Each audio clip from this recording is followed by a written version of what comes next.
Geliefdes, ons reis met die tema die kruis van Christus. En in vandag se gedeelte wil ons by twee kernaspekte stil staan, naamlik waarom staan die kruis so sentraal tot die prediking van die apostels? En dan tweedens, waarom het hulle so voortgebeur met die boodskap van die kruis ten spyte en te midde van die ergste vervolging wat daar denklik is? Om daardie twee vrae te antwoord, wil ek graag saam met julle lees in Deuteronomium 21 vers 22. Wanneer iemand tereggestel word vir 'n oortreding wat die dood verdien, en jy hang hom op aan 'n paal, mag sy lijk nie die nag daarin bly hang nie.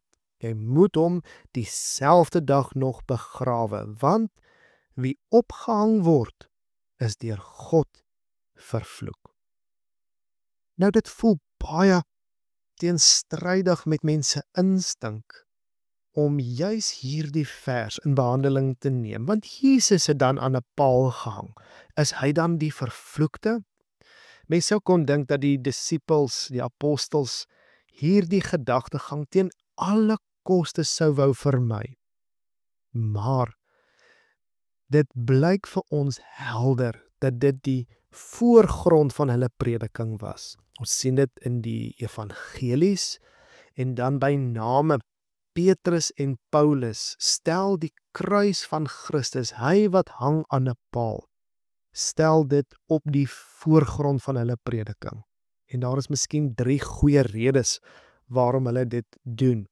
Die eerste daarvan is dat ons tot die diepe besef moet kom, dat wanneer ons dink aan die kruis van Christus, dit gedoen is om te voldoen aan die voorspelling en die vereistes van die geskrifte. Ons sien dit dat Paulus byvoorbeeld in 1 Korintiërs 15 vers 3 en 4 baie duidelik stel dat Christus moes gesterf het volgens die skrifte. Dis 'n Bybelse verstaan dat die kruis moes plaasvind. Die tweede gedagte is dat Christus gesterf het, juis om te voldoen aan God se bedoeling daarmee. Wanneer ons kyk na Christus, dan sien ons hom nie as die vervloekte nie, maar juis die een wat die vloek dra. Hy is nie die vervloekte nie, maar die een wat die vloek dra. En 'n derde gedagte wat vir my diep aangryp is wanneer ons dink aan die verskriklike gebeurte dat hy oorgelewer is, skuldig bevind is.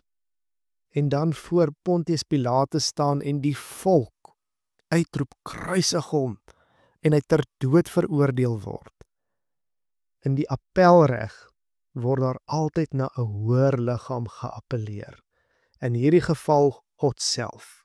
God wat self die appelregter is en wat die klag en die verkeerdoening wat aan Christus gedoen is tersyde stel, juis deurdat hy hom opwek uit die dood. Aangrypend hoe daardie onskuldige gedagte van Jesus wat onskuldig is, vir ons nou helder na vore tree. Juis omdat God hom opgewek het uit die dood. En is in daai gedagte dat wanneer ons dink aan die apostels, wat in hulle eie prediking en vervolging en die maklikste roete kon volg om eenvoudig te sê ek glo dit nie, ek stap daarvan weg. Waarom het hulle dan voortgebeur met daardie boodskap van die kruis? En die eenvoudige antwoord is omdat hulle ook verstaan het dat dit sentraal tot die redding van mense staan, dat dit te goed is, te groot is om dit eenvoudig te ignoreer. In die woorde van John Stott sê hy daarso: The apostles could not brush the cross aside as a cultural embarrassment because they knew it stood at the very center of God's saving plan. Dis om daai rede dat hulle die ergste van vervolging verduur het, omdat hulle weet wat die inhoud van die kruis is en was en sal wees. Kom ons bid saam. Here Jesus, help vir ons om daardie selfde gedagtegang te kweek. Help vir ons om die kruis in dieselfde lig te beskou soos wat Petrus en Paulus dit gedoen het. Help vir ons ook om lyding ten spyte en te midde van die ergste vervolging te kan verduur, omdat ons weet wat die inhoud van die kruis is. Dankie daarvoor in U heilige naam. Amen.